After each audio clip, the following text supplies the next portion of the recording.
कर्म का फल।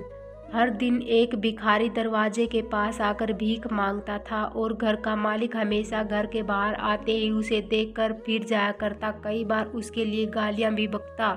वो कहता, तू जिंदा ही क्यों है, पूरी जिंदगी ऐसे ही भीख मांगेगा क्या, धरती का बोझ क्यों बना बैठा है। और कभी कभी उस भिखारी को गुस्से में वह धक्का भी मार दिया करता। इतना कुछ हो जाने के बावजूद भिखारी के मुंह से सिर्फ यही निकलता कि भगवान तुम्हारे पापों को माफ करे। एक बार सेठ को धंधे में बड़ा नुकसान होने की खबर मिली। सेठ बहुत परेशान था कि तभी उसके दरवाजे पर वही भिखारी आया। गुस्से में अपना आपा खोते हुए सेठ ने उस भिखारी को पत्थर दे मारा। पत्थर लगने के कारण भिखारी का सर फूट गया और उसके सर से खून बहने लगा। फिर भी दर्द से कहराते हुए भिखारी ने इतना ही कहा, भगवान तुम्हारे पाप को माफ करे। भिखारी वहां से चला गया। सेठ सोच में पड़ गए। भिखारी को पत्थर मारा, फिर भी उसने सिर्फ प्रार्थना की।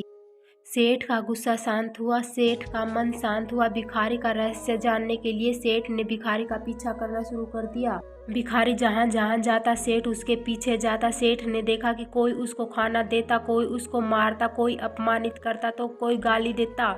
लोग भिखारी के साथ चाहे जैसा व्यवहार करते, लेकिन भिखारी सबके लिए एक ही प्रार्थना करता, भगवान तुम्हारे पाप माफ करे।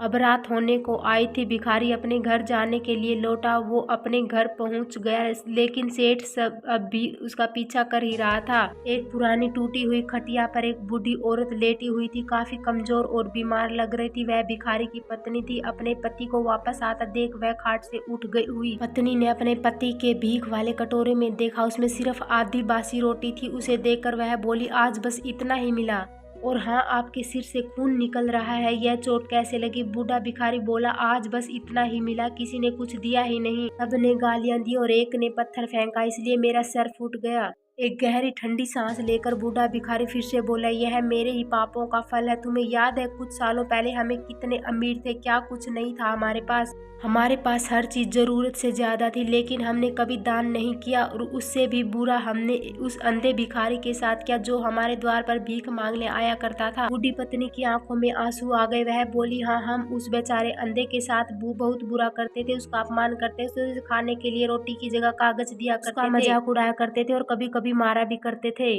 मैंने कभी उसको रास्ता नहीं दिखाया। एक बार मैंने उसके मुंह पर मिट्टी भी फेंकी थी, और वह हमेशा दुखी होकर यही कहता था कि भगवान तुम्हें तुम्हारे किए की सजा देगा, भगवान तुम्हारे पापों की सजा जरूर देगा। उसका श्राप सच हुआ और हम इस दुख भरी जिंदगी में आ गए। भिखारी बोला, हाँ, उसका श्राप सच हुआ, इसलिए मैं किसी को बद्दुआ नहीं देता। चाहे कोई मेरे साथ कैसा भी बर्ताव करे, मैं हमेशा उसके लिए प्रार्थना करता हूँ। मैं नहीं चाहता कि कोई भी हमारे जैसी जिंदगी का अनुभव करे, किसी को भी हमारे जैसे दुखों का सामना करना पड़े। वो नहीं जानते कि वह कितना बड़ा पाप कर रहे हैं, इसलिए अनजाने में हुए पाप की ऐसी सजा किसी को भी मिले, मैं नहीं चाहता।